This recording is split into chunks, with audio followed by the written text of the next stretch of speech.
ബിന്ദു അമ്മിണിയും അയ്യപ്പ സംഗമവും. ആഗോള അയ്യപ്പ ഭക്തരുടെ സംഗമം എന്നാണ്. ആഗോള അയ്യപ്പ ഭക്തരുടെ സംഗമമാണ്. അതിനകത്ത് മാളികപ്പുറത്തമ്മയ്ക്കും പോവാം കേട്ടോ. അയ്യപ്പ ഭക്തി വേണമെന്നേ ഉള്ളൂ. അപ്പോൾ മാളികപ്പുറത്തമ്മയായ നമ്മുടെ ബിന്ദു അമ്മിണിയെ അവിടെ ക്ഷണിച്ചില്ല. ഇതാണിപ്പോൾ വലിയ ക്രൈം. ഫേസ്ബുക്ക് കത്തുകയാണ്. ആ ബിന്ദു അമ്മിണി ഇറങ്ങിക്കഴിഞ്ഞാൽ പിന്നെ ഫേസ്ബുക്ക് കത്തുമല്ലോ. ഈ സ്ത്രീയുടെ കളവുകളൊന്നും പറയണമെന്ന് തോന്നി. വാസ്തവത്തിൽ എനിക്ക് ഒരുപാട് കാര്യങ്ങൾ എക്സ്പ്ലെയിൻ ചെയ്യാൻ പറ്റും. പക്ഷേ മുസ്ലിം കമ്മ്യൂണിറ്റി റിലേറ്റ് ചെയ്യുന്ന ഒരു വിഷയം അങ്ങനെ അടിപെടുന്നുണ്ട്. അതൊന്ന് എക്സ്പ്ലെയിൻ ചെയ്യണമെന്ന് തോന്നിയത് കൊണ്ട് മാത്രം ഞാൻ പറയുന്നത്. അപ്പോൾ ബിബില എന്ന് പറയുന്ന ഒരു അഡ്വക്കേറ്റാണ് നമ്മുടെ രഹന ഫാത്തിമയുടെ കേസൊക്കെ ഫ്രീ ആയിട്ടൊക്കെ വാദിച്ചു കൊടുത്തൊരു സ്ത്രീ. അവർ ഒരു ചോദ്യം ഇപ്പോൾ റീസെൻ്റ്ലി ഇവരോട് ചോദിച്ചിട്ടുണ്ടായിരുന്നു. ആ ചോദ്യത്തിനെ റിലേറ്റ് ചെയ്തിട്ട് നമുക്ക് അങ്ങോട്ട് പോകാം. അതിന് മുമ്പ് വാസവൻ പറഞ്ഞത് കറക്റ്റാണോ അല്ലയോ എന്നുള്ളത്. ശ്രീലക്ഷ്മി അറക്കൽ ഉൾപ്പെടെ ഒരുപാട് പേര് ഇതിനെപ്പറ്റി പോസ്റ്റ് ഇട്ടിട്ടുണ്ട്. സ്ത്രീപക്ഷമല്ല, ജനകീയ പക്ഷമല്ല. അവിടെ പൗലിക അവകാശ ലംഘനത്തിന് എന്തെങ്കിലും നടക്കുന്നുണ്ട്, അതിനെതിരെ അങ്ങോട്ട് മാർച്ച് നടത്തുകയല്ല ഇവളെ അങ്ങോട്ട് വിളിക്കാൻ. ഒരു പ്രോഗ്രാം നടത്തുന്നു, ആ പ്രോഗ്രാം കണ്ടക്ട് ചെയ്യുന്ന ആൾക്കാർക്ക് ഇന്ന ആളെ വിളിക്കണം എന്നുള്ള അധികാരമുണ്ട്, അവകാശമുണ്ട്. അവിടേക്ക് ഇയാളെ വിളിച്ചില്ല, അവിടെ മേളി കയറ്റി ഇരുത്തിയില്ല എന്ന് പറയുമ്പോൾ ആ ഫംഗ്ഷൻ ആർക്കും പാർട്ടിസിപ്പേറ്റ് ചെയ്യും. നീ പോയി പാർട്ടിസിപ്പേറ്റ് ചെയ്യും, ആളുകളെടുത്തിട്ട് അറിയുന്നില്ല. അത്രയേ ഉള്ളൂ. അവിടെ പാർട്ടിസിപ്പേറ്റ് ചെയ്യണം എന്നുള്ളവർക്ക് പാർട്ടിസിപ്പേറ്റ് ചെയ്യാം. പക്ഷെ അതിൻ്റെ മെയിൻ ഇതിൽ സ്റ്റേജിൽ തന്നെ ഇവരെ വിളിച്ചിരുത്തിയില്ല എന്നാണ് ഇവരെ പരാതി. എന്തിനെ അവിടെ വിളിച്ചിരുത്തണം? ഇവർ സത്യം പറഞ്ഞാൽ അയ്യപ്പനെ അപമാനിച്ച സ്ത്രീയല്ലേ. അവിടെ ഒരു ചടങ്ങുണ്ട്, ആ ചടങ്ങിനെ എഗൻസ്റ്റ് ആയിട്ട് പോയ സ്ത്രീയാണ്. അതിന് ന്യായമുണ്ടെന്ന് ചോദിച്ചാൽ ന്യായമുണ്ട്. കാരണം അത് മൗലിക അവകാശ ലംഘനമാണ്. ഒരു പ്രായത്തിനെ അല്ലെങ്കിൽ അവരുടെ ആർത്തവത്തിനെ ബേസ് ചെയ്തിട്ട് അയിത്തം പ്രഖ്യാപിക്കുന്ന അംഗീകരിച്ചു കൊടുക്കാക്കില്ല. 1936 തുടങ്ങി ഇങ്ങോട്ട് പല രീതിയിലുള്ള നമുക്ക് ഫേവറായിട്ടുള്ള ഒരുപാട് കാര്യങ്ങൾ, നിയമങ്ങൾ വന്നിട്ടുണ്ട്. ഭരണഘടനയിൽ തന്നെ വ്യക്തമാണ് ഈ അയിത്തം, തൊട്ടുകൂടായ്മ, തീണ്ടായ്മ ഇതൊക്കെ തൂട്ടിയെടുത്ത് കളയുന്നൊരു അവസ്ഥയുണ്ട്. തീണ്ടാരി പലക എടുത്ത് കളഞ്ഞ ആളുടെ 36 വന്ന ആ നിയമം തൊട്ടുകൂടായ്മയ്ക്കെതിരായിട്ടുള്ളത്, ക്ഷേത്രപ്രവേശന നിയമമൊക്കെ. അപ്പം ഈ പറയുന്ന രീതിയിൽ ഇവിടെ നമ്മുടെ ഭരണഘടന അനുശാസിക്കുന്ന ഏറ്റവും വലിയ കാര്യമാണ് ആയിത്ത നിർമ്മാർജ്ജനം. ആയിത്തം എന്ന് പറയാൻ പാടില്ല, ഒരു വ്യക്തിയെ മാറ്റി നിർത്താൻ പാടില്ല, സമത്വം, ഇക്വാലിസമാണ് ഇവിടെ മുന്നോട്ട് വയ്ക്കുന്നത്. അപ്പോൾ ഈ സ്ത്രീ സമത്വത്തിന് വേണ്ടി പോരാടുന്ന ഈ ബിന്ദു അമ്മിണിയൊക്കെ അവിടെ ഭരണഘടനയ്ക്ക് വേണ്ടിയിട്ട് അല്ലെങ്കിൽ ഭരണഘടനയിൽ പറയുന്ന ഒരു ക്ലൗസിന് വേണ്ടിയിട്ട് നിയമം വരുന്നപ്പോൾ, കോടതി വിധി വന്നപ്പോൾ അതുകൊണ്ട് അവിടെ പോയി തർക്കമൊന്നുമില്ല, നല്ല കാര്യമാണ്. അതങ്ങനെ അവരെ നീക്കി നിർത്തേണ്ട. അയിത്തം അത് ആർത്തവം അശുദ്ധിയല്ല, ആർത്തവം വിശുദ്ധമാണ്. ആ വിശുദ്ധിയിൽ കൂടിയാണ് നമ്മളൊക്കെ ജനിക്കുന്നത് എന്നുള്ളൊരു ചെറിയ ബോധമെങ്കിലും ഉണ്ടാവണം. അപ്പോൾ അതിനെതിരെ ശക്തമായ പ്രക്ഷോഭങ്ങൾ, കളിയാക്കലുകൾ എല്ലാവരും അതിന് സപ്പോർട്ട് ചെയ്തു, ഒക്കെ സത്യം തന്നെയാണ്, നല്ല കാര്യമാണ്. അതിനപ്പുറം പിന്നെ നിരന്തരം അവിടെ പോകേണ്ട കാര്യമുണ്ട്. അവിടെ കയറി എന്തോ ഭൂകമ്പം വരുമെന്നൊന്നും അവിടെ കയറി ഒരു ഭൂകമ്പവും വന്നില്ല. ഇത്രയല്ലേ ഉള്ളൂ, അത് കഴിഞ്ഞു. പിന്നെ അവിടെ എന്ത് ഫംഗ്ഷൻ നടന്നാലും ബിന്ദുമണിയെ ക്ഷണിക്കണമെന്ന് പറഞ്ഞാൽ ബിന്ദുമണി ആരാ ഇപ്പോൾ? പ്രധാനമന്ത്രിയല്ലോ ആണോ? കള്ളത്തരത്തിൻ്റെ ഉസ്താദാണ് സ്ത്രീ. 1-2 കാര്യങ്ങൾ പറയാം. ഫസ്റ്റ് തിങ്, ഇവരെ റോഡിലിട്ട് ആളുകൾ തച്ചു കൊല്ലുന്നു. കനകദുർഗയെ റോഡിലിട്ട് ആരും അടിച്ചതായിട്ട് പറയുന്നില്ലല്ലോ. ലിബി അരിയെ ആരും തച്ചതായിട്ട് ഞാൻ കേട്ടിട്ടില്ല. ഇവരൊക്കെ ഫേമസ് ഫെയിമുകളാണ്. ബിന്ദുമണി മാത്രമൊന്നുമില്ല. അതാ ബിന്ദുമണിക്ക് അടി കിട്ടുന്നത്. ശരി, ദളിതായതുകൊണ്ടാണെന്ന് പറയും. ആ മഞ്ജു ദളിതല്ലേ, മഞ്ജുവിനെ റോഡിലിട്ട് ആരടിച്ചു? എവിടെയെങ്കിലും അടിച്ചതായിട്ട് കേട്ടിട്ടുണ്ടോ? ഇവരിതിന് ശേഷം എന്ത് സമരത്തിൽ ഇവിടെ പങ്കെടുത്തു? ഏതെങ്കിലും സ്ത്രീകൾക്ക് വേണ്ടിയില്ല, ദളിതുകൾക്ക് വേണ്ടിയിട്ട് എന്തെങ്കിലും ഒരു വിഷയത്തിൽ ഇവർ പങ്കെടുത്തായിട്ട് നിങ്ങളൊന്ന് കാണിച്ചു തരാമോ? ഒരു വാഴയില്ല. ആളുകളെ പറ്റിച്ച് പൈസ ഉണ്ടാക്കുന്നതിനപ്പുറം ഒന്നുമില്ല. ഇവർ ഈ 24 മണിക്കൂറും കൊച്ചിനെയും ഭർത്താവിനെയും ഉപേക്ഷിച്ചിട്ട് എവിടെയൊക്കെ കാട് കയറി നടക്കുന്ന ഒരു സ്ത്രീ എന്നതിനപ്പുറം ഇവർക്ക് വലിയ വാല്യൂ ഒന്നും ആരും കൊടുക്കുന്നില്ല എന്നുള്ളതാണ്. പക്ഷെ അവർക്ക് അതൊക്കെ വേണം. എല്ലായിടത്തും കുത്തി കയറി താൻ വലിയ സംഭവമാണെന്ന് പറയും. ഇവർക്കിടയിൽ നിന്നുള്ളൊരു അഡ്വക്കേറ്റ് എൻ്റെ അടുത്ത് ഒരിക്കൽ സംസാരിച്ചു. ഞാൻ ദളിതല്ല എന്ന് പറയാനാണ് എന്നെ വിളിച്ചിട്ടുണ്ടായിരുന്നത്. ആ വിഷയത്തിനെ പറ്റി ഞാൻ അവരോട് പറഞ്ഞപ്പോഴത്തേക്ക് ഇവർ അതിനെതിരെ ഇവർക്ക് സംസാരിക്കേണ്ട, ഒന്നും പറയാനുമില്ല.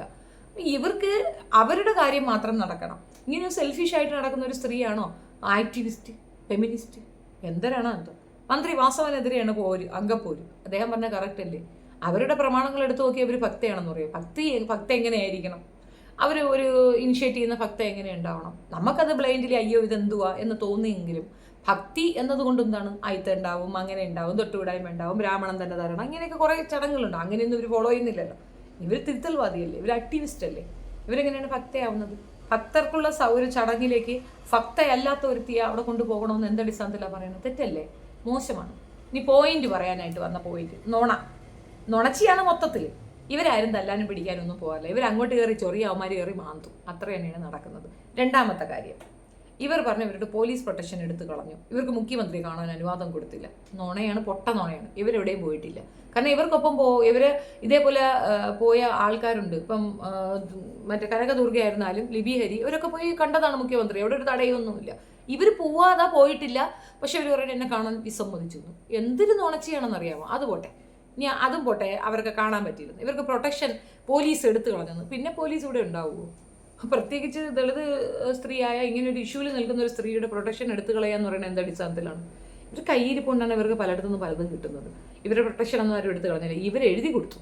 എന്തുകൊണ്ടെന്നറിയാമോ? ഇപ്പം നമ്മൾ നമ്മുടെ സ്റ്റേറ്റ് വിട്ടിട്ട്, ഐ മീൻ നമ്മുടെ ജില്ല വിട്ടിട്ട് മറ്റൊരിടത്തേക്ക് പോകുന്നുണ്ടെങ്കിൽ പോലീസ് സ്റ്റേഷനിൽ പോയി പരാതി കൊടുക്കണം, ഞാൻ ഇന്നയിടത്തേക്ക് പോകുന്നു, പ്രൊട്ടക്ഷനിലുള്ള പോലീസ് എൻ്റെ ഒപ്പം വരണം. അപ്പം എവിടെ പോകുമ്പോഴും ഇയാൾ കൂടെ വരും.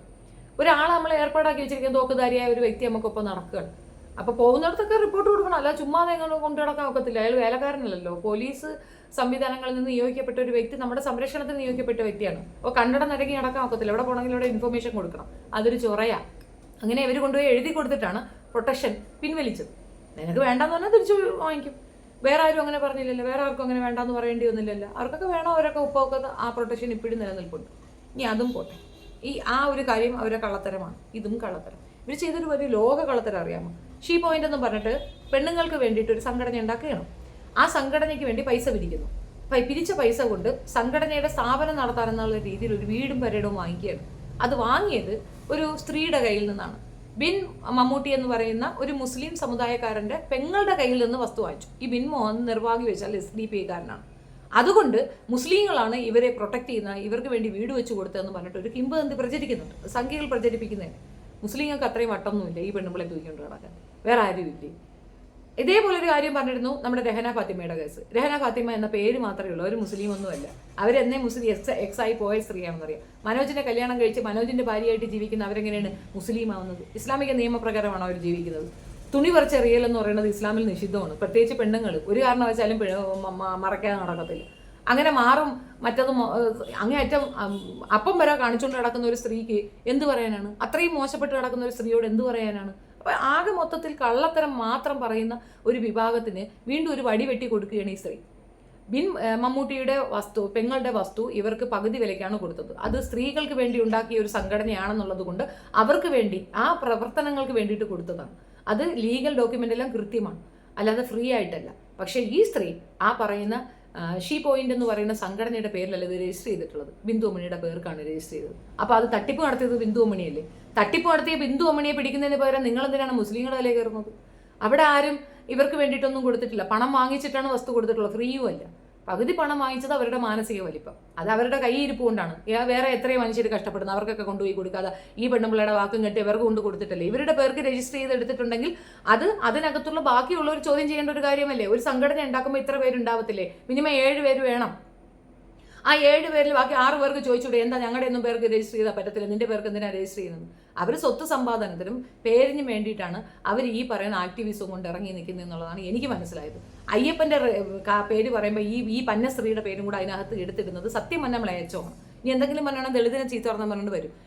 ദളിത് ആണ് എന്ന് സ്വയം അവകാശപ്പെട്ടുകൊണ്ട് നടക്കുന്ന ഒരു സ്ത്രീ നിരന്തരം ഇതുപോലെ ഇറങ്ങി നടന്ന ആളുകളെ ബുദ്ധിമുട്ടിക്കുന്നുണ്ടെങ്കിൽ അതിനെതിരെ സംസാരിക്കാൻ ധൈര്യമുള്ളൊരു വരിക തന്നെ ചെയ്യും, പറയുക തന്നെ ചെയ്യും. അതൊരു കുറ്റമായിട്ട് പറഞ്ഞുകൊണ്ട് നടക്കുകയാണെങ്കിൽ തലയ്ക്ക് വെളിവില്ലെന്നേ പറയുള്ളൂ. ഇവർക്ക് അത്രയും വലിയ വേദനയാണെങ്കിൽ ഇതോടെ കൃഷ്ണ വക്കീൽ അവിടെ എഴുതിയിട്ടുണ്ടല്ലോ അയാളുടെ ടൈം ലൈന് വെടിയെന്ന്. അതിനെപ്പറ്റി ഇവർക്ക് കേസൊന്നും കൊടുക്കണ്ടേ? ഞാൻ അവരുടെ നേരിട്ട് ചോദിച്ചായിരുന്നു, നിങ്ങളൊരു വക്കീലല്ലേ? ഇവർ വക്കീലെന്ന് പറഞ്ഞാൽ ഇവർക്ക് എന്ത് ബോധമുണ്ട്? പിന്നെ ഇവർ എഴുതിയിട്ടിരിക്കുന്ന പോസ്റ്റിനകത്ത് 1ാം തലമുറയിലെ എന്തോ ആണെന്ന്, വിദ്യാഭ്യാസം നേടിയ 1ാം തലമുറ ഇവരാണെന്ന്, പിന്നെയുള്ള തലമുറകൾക്ക് ഇവരൊരു ഇതാണെന്ന്. ഇവർ അയ്യങ്കാളിക്ക് മുമ്പേ ജനിച്ചതാണോ? പോട്ടെ, അയ്യങ്കാളിയുടെ കാര്യം അത്രയും വയസ്സൊന്നും പറയുന്നില്ല. ആ ഒരു ഇതിൽ പഞ്ചമി ഉൾപ്പെടെയുള്ളവർക്കാണല്ലോ വിദ്യാഭ്യാസം. അതിന് മുമ്പ് ഒരാളുണ്ട്, ജ്ഞാന ജോഷുവ, ആദ്യത്തെ ദളിതാണ്, ആദ്യത്തെ വിദ്യാഭ്യാസം നേടിയ വ്യക്തിയാണ് ദളിത് ഇതിൽ നിന്ന്. അദ്ദേഹത്തിന് പിന്നെ ഇവരുടെ വയസ്സാണോ? എന്താണ് ഇവർ 1ാം തലമുറ എന്ന് ഉദ്ദേശിക്കുന്നത്? ഇവരൊക്കെ പോട്ടെ, KR നാരായണനോ, അദ്ദേഹം ദളിത് വംശജനല്ലേ, അദ്ദേഹത്തിനെക്കാട്ടി വയസ്സുണ്ടോ ഈ തള്ളകി? എന്താണ് ഇവർ 1ാം തലമുറ എന്നതുകൊണ്ട് ഉദ്ദേശിക്കുന്നത്? വിദ്യാഭ്യാസം ഉണ്ടെന്ന് ഇവർ പറയുന്നത്, എന്ത് വിദ്യാഭ്യാസമാണ് ഇവർക്കുള്ളത്? ഇവരാണോ ആദ്യത്തെ ദളിത്? എല്ലാം കൊണ്ട് ഉന്നതിയിൽ നിൽക്കുന്ന ഒരു ദളിത് സ്ത്രീ എന്ന് പറയുന്ന ഇവരാണോ? ഒരിക്കലുമല്ല. ഇതൊക്കെ കാട്ടിക്കൂട്ടലുകളാണ്, അത്യാവശ്യം അറ്റൻഷൻ സീക്കിങ്ങിന് വേണ്ടി ചെയ്യുന്നതാണ്. ഒരു അമ്പലത്തിൽ നടന്ന ഒരു പ്രശ്നം, അയിത്തം, അത് തെറ്റാണ്, ഭരണഘടനാ വിരുദ്ധതയാണ്, മൗലികാവകാശ ലംഘനമാണ്, സ്ത്രീകൾക്ക് നേരെയുള്ള മൗലികാവകാശ ലംഘനമാണ്. അതിനെതിരെ നമ്മൾ സംസാരിക്കണം, ചർച്ച വെക്കണം, നല്ല കാര്യമാണ്. അതിനപ്പുറം ഇവർ പറയുന്ന ഒരു വിഷയവും അതിനകത്തില്ല എന്നുള്ളതാണ് എനിക്ക് മനസ്സിലായത്. ഈ സ്ത്രീ കാരണം 2 കമ്മ്യൂണിറ്റികൾ തമ്മിൽ തെല്ലാനുള്ള എല്ലാ ചാൻസും ഉണ്ട്. ഇവരുടെ പേർക്ക് രജിസ്റ്റർ ചെയ്യപ്പെട്ടിരിക്കുന്ന ആ വസ്തു പൈസ വാങ്ങിച്ചിട്ട് രജിസ്റ്റർ ചെയ്ത് കൊടുത്തതാണ്. അതും ഷീ പോയിന്റ് എന്ന് പറയുന്ന ഒരു സംഘടനയെ പ്രതിനിധീകരിച്ചിട്ട് പൈസ കളക്ട് ചെയ്ത് ആ പൈസയിൽ വാങ്ങിയതാണത്, പണം വാങ്ങാതെയല്ല. രജിസ്ട്രേഷൻ ചെക്ക് വാങ്ങിയതിൻ്റെ കൃത്യമായ ഡോക്യുമെന്റ് ഞാൻ അവരോട് സംസാരിച്ചിരുന്നു. ബെൻ മമ്മൂട്ടി എന്ന് പറയുന്ന വ്യക്തി ഇതിനകത്ത് ഒന്നുമല്ല, അവരുടെ പെങ്ങളുടെ വസ്തുവാണ് എന്നത് മാത്രമേ ഉള്ളൂ. അത് കാശ് കൊടുക്കാതെ നിന്ന് കിട്ടിയതല്ല, ഫ്രീയുമല്ല. അതിന് വേണ്ടിയിട്ട് അവിടെ ഒരു തിരയിളക്കം നടക്കുന്നുണ്ട്. ഇപ്പോൾ വാസവന്റെ കേസ് പറയുന്ന മന്ത്രി വാസവൻ ഈ ഒരു സംഗമത്തിൽ നിന്ന് ഇവരെ നീക്കി നിർത്തി എന്ന് പറഞ്ഞുകൊണ്ട് അദ്ദേഹത്തിന്റെ തലയിൽ കയറുകയും പാർട്ടിക്കെതിരെ പറയുകയും ചെയ്യുന്നവരുടെ എൻ്റെ ഒരു ചോദ്യം, അത് അയ്യപ്പന്മാരുടെ സംഗമമാണ്, അയ്യപ്പ ഭക്തന്മാരുടെ സംഗമം. അവിടെ ഈ പെണ്ണുമ്പിളക്ക് എന്ത് കാര്യം? ഇവർക്ക് എന്താ, ഇവർ ഭക്തയാണോ? അത് ഭക്തർ എല്ലാവരും കൂടെ ചേർന്നിട്ട് ഫണ്ട് റേസ് ചെയ്യുകയാണ് അവിടുത്തെ പുനരുദ്ധാനത്തിന് വേണ്ടിയിട്ട്. ആ ഒരു അമ്പലത്തിനെ ബേസ് ചെയ്തിട്ട് നടക്കുന്ന ഒരു കാര്യം. അതിന് ഇവർക്കെന്താ, ഇവരെന്തിനാ തിളയ്ക്കുന്നത്, ഇവരെന്തിനാ അവിടെ പോകുന്നേ? ഇങ്ങനെയുള്ള സ്ത്രീകളെ നമ്മൾ നീക്കി നിർത്തണം. ഇത് പല കാര്യങ്ങളും, ഇതൊന്നും രണ്ടും അല്ല, ആവർത്തനം ഉണ്ടാകും തീർച്ചയായിട്ടും. ഇപ്പോൾ ഫേസ്ബുക്കിൽ കിടന്നെല്ലാം കൂടെ മാറിയുന്നുണ്ട് ബിന്ദു അമ്മണിക്ക് വേണ്ടി. ബിന്ദു അമ്മണിക്ക് ഓശാന പാടുന്നവർ മനസ്സിലാക്കുക, ലോക കള്ളിയാണ് ആ സ്ത്രീ, ലോക കള്ളിയാണ്. ഒരു സംഘടന ഉണ്ടാക്കുക, അതിൻ്റെ പേര് പണം പിരിക്കുക, എന്നിട്ട് ആ സംഘടനയെ പ്രതിനിധീകരിച്ചുകൊണ്ട് ഒരു വ്യക്തികൾ ഒരു പ്രത്യേക കമ്മ്യൂണിറ്റിയിൽ നിന്നുള്ള വ്യക്തികളിൽ നിന്ന് സ്വത്ത് സമ്പാദിക്കുക, സ്വന്തം പേര് രജിസ്റ്റർ ചെയ്യുക, എന്നിട്ട് ആ കമ്മ്യൂണിറ്റിയെ ഇട്ടുകൊടുക്കുന്ന ഒരു രീതിയാണ്. ഇതേപോലെ രഹന ഫാത്തിമയുടെ കേസും പറയുന്നുണ്ട്. രഹന ഫാത്തിമ കള്ളി, അവൾ എന്നേ മതം വിട്ടുപോയ സ്ത്രീയാണ്. ആ പേര് ഉപയോഗിച്ചുകൊണ്ട് ഇസ്ലാമിനെ അടിക്കാൻ, ഇസ്ലാമാണ് ഈ ഏർപ്പാട് ചെയ്തതെന്ന് പരുത്തി തീർക്കാൻ കൊണ്ടുവന്നതാണ്. രാജ്യത്തെ ഏതൊരു പൗരനും ന്യായമായ രീതി ചെയ്യുന്ന ഒരു കാര്യമേ അതിനകത്തുള്ളൂ. അയ്യപ്പൻ സന്നിധിയിലേക്ക് പോകണോ വേണ്ടേ എന്നുള്ളത് ചിന്തിക്കുന്നത് ഓരോരുത്തരുമാണ്. ഇപ്പോൾ എന്നോട് വൈകിയാണെങ്കിൽ 50 വയസ്സ് കഴിഞ്ഞാൽ ഞാൻ പോവുള്ളൂ. അതിനപ്പുറം അവിടെ പോയി പേക്കൂത്ത് കാണിക്കുക എനിക്ക് താല്പര്യമില്ല. അതാണ് ഭക്തി എന്ന് പറയുന്നത്. ഭക്തികൾ അങ്ങനെയായിരിക്കും, അല്ല ഇവളെ പോലെ കപട ഭക്തകളായിരിക്കത്തില്ല. ഇപ്പോൾ അത് ചോദിച്ചത് ബിബില എന്ന് പറയുന്ന അഡ്വക്കേറ്റാണ്. അവരെ ഇപ്പോൾ കണ്ടുകൂടാ, അവരെ പറ്റി മോശം പറയുകയാണ്. ഇത്രയും ദിവസം അവിടെ ആയിരുന്നു പോയി നിന്നത്. അവിടെ നിന്നപ്പോൾ കൊള്ളാം. അവർ ചോദിച്ച ഉടനെ ദളിതിനെ അപമാനിച്ചു എന്നാണ്. എന്ത് പറഞ്ഞാലും ദളിത് കാർഡ് കൊണ്ടുവരും, വിക്ടിം കാർഡ്. അങ്ങനെ ഒരു അവസ്ഥയൊന്നും ഇവിടെയില്ല. ഇവിടെ ഒരുപാട് എഡ്യൂക്കേറ്റഡ് ഫെലോസ് ഉണ്ട്. ഇവരുടെ തലമുറയൊന്നുമല്ല, ഇത് 4ാം തലമുറയോ 3ാം തലമുറയെന്ന് വേണമെങ്കിൽ പറയാം. ഇവരാണ് ആദ്യമായിട്ട് ഈ തലമുറയെന്ന് വന്നതെന്ന് പറഞ്ഞിട്ടുണ്ടെങ്കിൽ എഴുതിയിടുക, സ്വയം പൊക്കി. ഞാനെന്തോ ഭയങ്കര സംഭവമാണ്, ബാക്കിയെല്ലാം കുഴപ്പമാണ്, ഇതാണ് അവരുടെ ഒരു ടോണ്. എനിക്ക് അങ്ങനെയാണ് മനസ്സിലായിട്ടുള്ളത്. ഇവരുടെ കള്ളത്തരം ഇനിയും കൂടുതൽ വ്യക്തതയോടുകൂടി ഒരു വീഡിയോയും കൂടെ ചെയ്യുന്നതായിരിക്കും. തൽക്കാലം ഇത്രയേ ഉള്ളൂ. ഈ ഒരു വിഷയത്തിൽ എൻ്റെ ഒരു അഭിപ്രായം പറയുകയാണെങ്കിൽ ഈ സ്ത്രീക്ക് വലിയ ഹൈപ്പൊന്നും കൊടുക്കണ്ട. മന്ത്രി വാസവൻ ചെയ്തത് വളരെ കൃത്യമായ കാര്യമാണ്. ഒരിക്കലും സ്ത്രീക്ക് എഗൻസ്റ്റ് സ്ത്രീപക്ഷമല്ല എന്ന് ഞാൻ വിശ്വസിക്കുന്നില്ല. ഈ ഒരു വിഷയത്തിൽ സ്ത്രീകൾക്കൊപ്പം എന്നുള്ള രീതിയിൽ ഒരു പ്രാവശ്യം അവിടെ കയറ്റിയിട്ടുണ്ട്. ധൈര്യസമേതം കമ്മ്യൂണിസ്റ്റ് സർക്കാർ തന്നെയാണ് അവിടെ പെണ്ണുങ്ങളെ കയറ്റിയത്.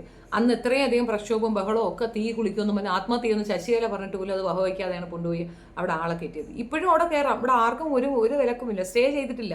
ഒറ്റ പ്രശ്നമേ ഉള്ളൂ, ഗവൺമെൻറ് സപ്പോർട്ട് ചെയ്യത്തില്ല. കാരണം ആളുകൾ അവിടെ തന്നെ നിൽക്കുന്നു. അവർക്ക് സംസ്ഥാനത്തിൻ്റെ മൊത്തം പ്രൊട്ടക്ഷൻ ഏർപ്പെടുത്തേണ്ട ആൾക്കാരെ മൊത്തം പോലീസുകാരെ അവിടെ കൊണ്ടാക്കി കൊടുത്താൽ അത് നടക്കുന്ന കാര്യമാണ്. എന്നും അത് നോക്കിക്കൊണ്ടിരിക്കാൻ പറ്റും. അമ്പലം സംരക്ഷിച്ചുകൊണ്ടിരുന്ന മനുഷ്യരുടെ സംരക്ഷണം ആരേറ്റെടുക്കും? അത്രയേ ഉള്ളൂ. ആർക്ക് വേണമെങ്കിലും പോകാം, പക്ഷെ അറസ്റ്റ് ചെയ്യപ്പെടും. അതിൻ്റെ റീസൺ സെക്യൂരിറ്റിയാണ്. കാരണം നിങ്ങൾ അങ്ങോട്ട് കയറി ചെന്നാൽ അയ്യപ്പന്മാരെടുത്തിട്ട് അടിക്കും. അതുകൊണ്ടാണ് അയ്യപ്പനും സ്വാമിയും എന്നൊക്കെ പറഞ്ഞുകൊണ്ട് നിൽക്കുന്നവർക്ക് അവിടെ ചെല്ലുമ്പോഴത്തേക്ക് ക്രൂവൽ മെൻറ്റാലിറ്റിയാണ്. അവർ അടി തരാൻ ചാൻസ് ഉണ്ട്. പോകാതിരിക്കുക എന്നുള്ളതാണ് മാന്യത. അത്രയേ ഉള്ളൂ. And that's my point. Video ഇഷ്ടപ്പെടുകയാണെങ്കിൽ ലൈക്ക് ചെയ്യുക, ഷെയർ ചെയ്യുക ആൻഡ് സബ്സ്ക്രൈബ് മൈ ചാനൽ. കൂടുതൽ ഡീറ്റെയിൽസുമായിട്ട് ഞാൻ വീണ്ടും ഒരു വീഡിയോ ചെയ്യുന്നതായിരിക്കും. അനാവശ്യമായ ഒരു കമ്മ്യൂണിറ്റി ഇതിലേക്ക് വലിച്ചിടാതിരിക്കുക. അയ്യപ്പ ഭക്തരോ അയ്യപ്പൻ്റെ ഭക്തി അല്ലാത്തവരോ ആണെങ്കിലും മുസ്ലിങ്ങൾ അവിടെ ആൾ പോകുന്നതിനെ സപ്പോർട്ട് ചെയ്യുന്നവർ തന്നെയാണ്. ഒരു കാരണവശാലും അങ്ങനെ ഒരു എഗൻസ്റ്റ് ആയിട്ട് ആരും അവിടെ നിൽക്കുന്നില്ല.